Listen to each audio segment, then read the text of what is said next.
गुरुजी चरण स्पर्श। खुश रहिए। मेरा एक निवेदन है, मैं पेशे से वकील हूँ। हाँ। और मेरे पास जो भी केस आते हैं वो गलत करके आते हैं। ठीक है। किंतु मेरा करते हुए उनको बचाना है। अच्छा। तो मुझे कोर्ट में बहुत झूठ बोलना पड़ता है। जब जाके उनको बचाता हूँ तो इसका पाप किस पे आएगा?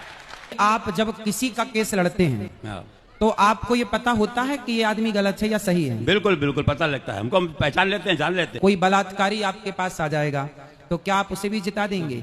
बिल्कुल बिल्कुल, हमारा पैसा ही है ना यही।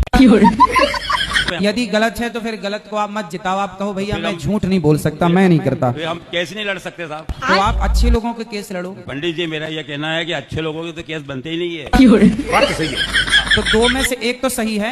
हाँ, एक तो सही है ना। तो आप दो लड़ रहे हैं तो एक तो सही होगा। तो जो सही है आप फाइल पढ़ के समझ लो कि कौन सा सही है। जो सही है उसका केस आप ले लो, भाई तू सही, मैं तुझे जिताऊंगा। जो सही रहता है ना उसका केस तो गवर्नमेंट लड़ती है, हम नहीं लड़ते। वो सरकारी वकील लड़ता है, हम तो उनके केस लड़ते हैं जो हमारे पास आता है प्राइवेट वकील, उनके केस लड़ते हैं, उनको बचाते हैं हम।